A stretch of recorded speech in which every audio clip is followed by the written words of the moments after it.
Hello, ഓം wishes. അപ്പൊ നമുക്കിന്ന് നമ്മുടെ ഒക്കെ ബാങ്ക് തുടങ്ങാം. ഇനി അടുത്തതായി ഞാൻ നിങ്ങൾക്ക് ഇൻട്രൊഡ്യൂസ് ചെയ്യാൻ പോകുന്ന വാക്ക് ഡിവാസ്റ്റേറ്റിംഗ് എന്നാണ്. ഡിവാസ്റ്റേറ്റിംഗ് എന്താ? DEVASTATING. ഡിവാസ്റ്റേറ്റിംഗ് എന്ന് വെച്ച് കഴിഞ്ഞാല് വളരെ വ്യാപകമായ നാശനഷ്ടം വരുത്താൻ ശേഷിയുള്ള. ഡിവാസ്റ്റേറ്റിംഗ് വ്യാപകം എന്നാണ് അർത്ഥം. അപ്പൊ ഒന്ന് devastating, extremely harmful, damaging or destructive, causing severe impact or destruction. ഒരു സെന്റൻസ് പറഞ്ഞു നോക്കാം. The devastating earthquake left thousands homeless. ഇനി ഈ devastating എന്ന വാക്കിന്റെ അർത്ഥസാമ്യമുള്ള വാക്കുകൾ സിനോണിംസ് പറഞ്ഞു നോക്കാം. ഒന്ന് കാറ്റാസ്ട്രോഫിക്, രണ്ട് calamitous, മൂന്ന് ഡിസാസ്ട്രസ്, നാല് റൂയിനസ്, അഞ്ച് ഡിസ്ട്രക്റ്റീവ്. ഇനി ഈ ഡിവാസ്റ്റേറ്റിംഗ് എന്നുള്ള വാക്കിന്റെ ഓപ്പോസിറ്റ് മീനിങ് ഉള്ള ആന്റോണിയംസ് പരിശോധിക്കാം.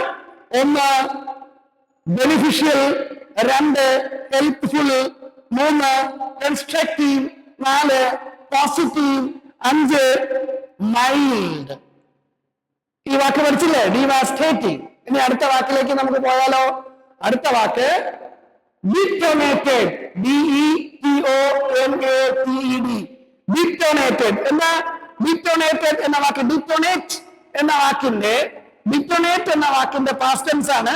അപ്പൊ എന്താ ഡിറ്റോണേറ്റ് എന്ന് വെച്ചാൽ? To cause an explosion or blast. വലിയ ഒരു പൊട്ടിത്തെറി സൃഷ്ടിക്കുക. To cause an explosion or blast എന്നാണ് അതിന്റെ അർത്ഥം.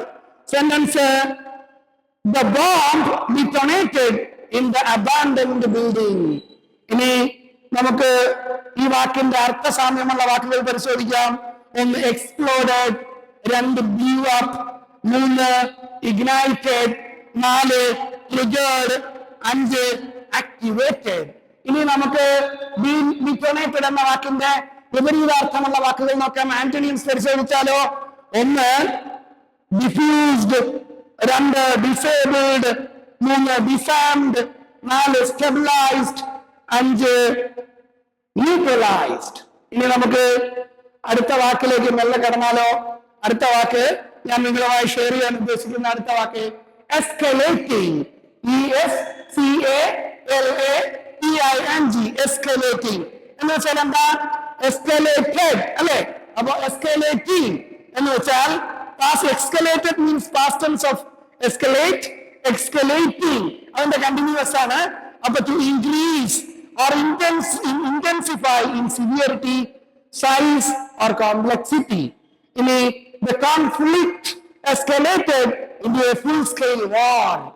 ഇനി to become more serious or critical, the situation escalated requiring emergency intervention. ഇനി to take a dispute or issue to a higher level. ഒരു മേൽത്തട്ടിലേക്ക്, ഒരു പരാതി അല്ലെങ്കിൽ ഒരു കംപ്ലൈന്റ് മേൽത്തട്ടിലേക്ക് കൊണ്ടുപോകുന്നതിന് എസ്കലേറ്റഡ് എന്ന് പറയും. എന്ന് വെച്ചാൽ the customer complaint escalated to the CEO. ഇനി ഈ എസ്കലേറ്റിംഗ് എന്നുള്ള വാക്കിന്റെ അർത്ഥസാമ്യമുള്ള വാക്കുകൾ പരിശോധിക്കാം. ഒന്ന് ഇന്റൻസിഫൈഡ്, രണ്ട് ഹൈറ്റൻഡ്, മൂന്ന് മാഗ്നിഫൈഡ്, നാല് ആംപ്ലിഫൈഡ്, അഞ്ച് വേഴ്സൻഡ്. ഇനി ഈ എസ്കലേറ്റിംഗ് എന്ന വാക്കിന്റെ ആന്റോണിയംസ് പരിശോധിക്കാം. വിപരീതാർത്ഥമുള്ള വാക്കുകൾ പരിശോധിക്കാം. ഒന്ന് ഡീഎസ്കലേറ്റഡ്, റെഡ്യൂസ്ഡ്, ഡിക്രീസ്ഡ്, ഈസ്ഡ്, റിസോൾവ്ഡ്. ഇനി അടുത്ത വാക്ക് ഞാൻ നിങ്ങൾക്ക് ഇൻട്രൊഡ്യൂസ് ചെയ്യാൻ പോകുന്ന അടുത്ത വാക്ക് അഗ്രഷൻ. AGRESSION. അഗ്രഷൻ. അഗ്രഷൻ എന്ന് വെച്ചാൽ എന്താ meaning? Behaviour, action or attitude intended to cause harm, dominate or intimidate others. ഇല്ലേ? അതായത് എന്താണ് നമ്മളൊരു ആക്ഷൻ? എന്തിനാണ് ആ ആക്ഷൻ? ഒരാളെ ഉപദ്രവിക്കാൻ, അല്ലെങ്കിൽ ഒരാളെ സ്വാധീനിക്കാൻ, അല്ലെങ്കിൽ അയാളുടെ മേലിൽ മേൽക്കോയ്മ നേടാനൊക്കെ ചെയ്യുന്ന ആക്ഷൻസിനാണ് നമ്മൾ അഗ്രഷൻ എന്ന് പറയുന്നത്. He called for an end to foreign aggression in his country. He called for an end for foreign aggression in his country. ഇനി ഈ അഗ്രഷൻ എന്നുള്ള വാക്കിന്റെ സിനോണിംസ് അല്ലെങ്കിൽ അർത്ഥസാമ്യമുള്ള വാക്കുകൾ പരിശോധിക്കാം. ഒന്ന് ഹോസ്റ്റിലിറ്റി, രണ്ട് ബെല്ലിജറൻസ്, 3 അനിമോസിറ്റി, 4 അഗ്രഷൻ, 5 ബെല്ലിക്കോസിറ്റി. ഇനി ഈ അഗ്രഷൻ എന്നുള്ള വാക്കിന്റെ വിപരീതാർത്ഥത്തിലുള്ള വാക്കുകൾ പരിശോധിക്കാം, അല്ലെങ്കിൽ ആന്റോണിയംസ് പരിശോധിക്കാം. 1 peacefulness, 2 non violence, 3 cooperation, 4 empathy, 5 diplomacy. അപ്പോ ഇന്നത്തെ നമ്മുടെ വോക്കാ ബാങ്ക് അതിന്റെ ആ എക്സസൈസിന്റെ അവസാനത്തെ വാക്കിലേക്ക് നമ്മൾ കിടക്കുകയാണ്. ഇന്നത്തെ ദിവസം ഞാൻ ലാസ്റ്റ് നിങ്ങളോടൊപ്പം ഷെയർ ചെയ്യുന്ന വാക്ക് അനോണിമിറ്റി എന്നുള്ളതാണ്. ANONYMITY. എന്താണ് anonymity? The state of being unknown, unnamed or unidentified. ആരും അറിയാത്ത, തിരിച്ചറിയാത്ത തരത്തിലുള്ള അതാണ് അനോണിമിറ്റി. അനോണിമസ് എന്നുള്ള വാക്കിൽ നിന്നുള്ളതാണ് അനോണിമിറ്റി. അപ്പോ അടുത്തത് sometimes anonymity becomes a blessing in disguise. Sometimes anonymity becomes a blessing in disguise. ഇനി ഈ anonymity എന്ന വാക്കിന്റെ അർത്ഥസാമ്യമുള്ള വാക്കുകൾ പരിശോധിക്കാം, അല്ലെങ്കിൽ സിനോണിംസ് പരിശോധിക്കാം. എന്താണ്?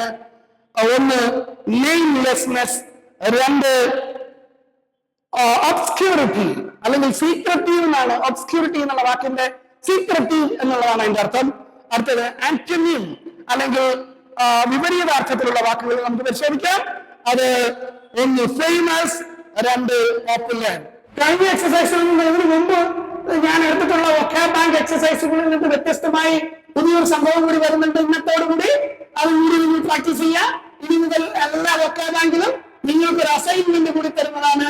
ഇന്നത്തെ അസൈൻമെന്റ് ടാമ്പേർഡ് എന്നുള്ള വാക്കിന്റെ അർത്ഥം കണ്ടെത്തുക, അതുകൊണ്ടൊരു യൂസേജ് അല്ലെങ്കിൽ ഒരു സെന്റൻസ് ഉണ്ടാക്കുക, ഒപ്പം അതിന്റെ സിനോണിംസ് 3 അതിന്റെ ആന്റോണിംസ് 3 ഇത്രയും കണ്ടുപിടിക്കുക.